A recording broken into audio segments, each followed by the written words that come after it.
Magpakatotoo ka ngayong bagong taon. Ako po si Father Fiel Pareha at ito po ang ating segment, ang Daily Devotion, kung saan tayo po ay magdarasal, magbabasa at magninilay kasama ng salita ng Diyos sa buong taon. Manalangin tayo. Sa ngalan ng Ama, ng Anak at ng Espiritu Santo. Amen. Halina, banal na Espiritu, liwanagan mo ang aming puso at isip nang maunawaan at maisabuhay namin ang iyong salita. Amen.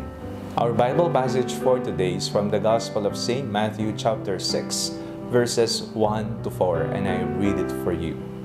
Beware of practicing your piety before others in order to be seen by them, for then you have no reward from your Father in heaven. So whenever you give alms, do not sound a trumpet before you, as the hypocrites do in the synagogues and in the streets, so that they may be praised by others.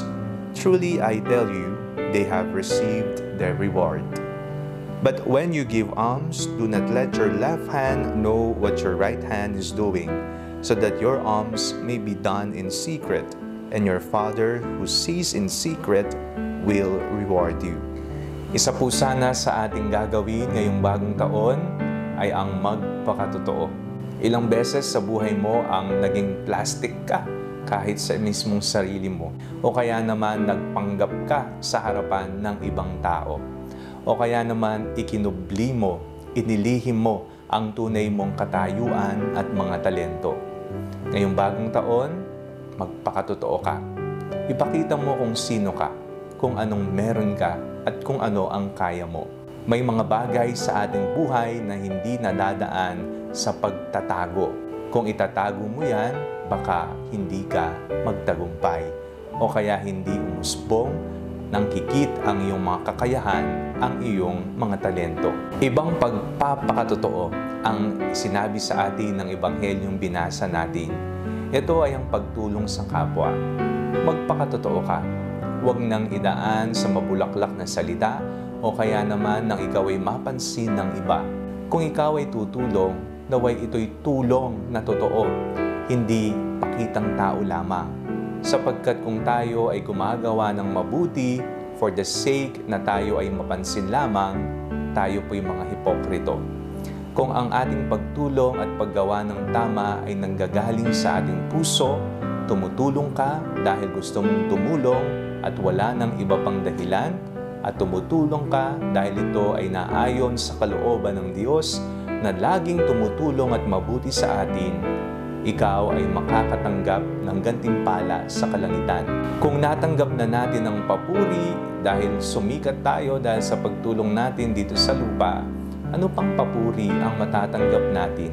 Ano pang gantimpala ang matatanggap natin sa harapan ng Diyos? Laging tandaan ang sinabi ng Ebanghelyo na ating binasa. But when you give alms, do not let your left hand know what your right hand is doing, so that your alms may be done in secret, and your Father who sees in secret will reward you. Huwag kang mag-alala, nakikita ng Panginoon ang iyong kagandahang loob, ang iyong pagtulong sa iba, and you have reward waiting in heaven. Manalangin tayo. Panginoong Jesucristo, tulungan niyo po kaming magkaroon ng pusong nakahandang tumulong sa iba, higit lalo sa mga nangangailangan. Ang aming pagtulong nawa ay maging dalisay at mula sa puso. Amen. Sa ngalan ng Ama, ng Anak, at ng Espiritu Santo. Amen. Huwag po ninyong kalimutang i-like ang video ito. Mag-comment po kayo and share it with your family and friends. Ang Panalangin Bago Matulog ay may sariling Facebook page na po. Huwag niyo pong kakalimutang mag-like at mag-follow dito, and do not forget to subscribe to our YouTube channel. I-click niyo lamang po ang link na nasa description ng video ito.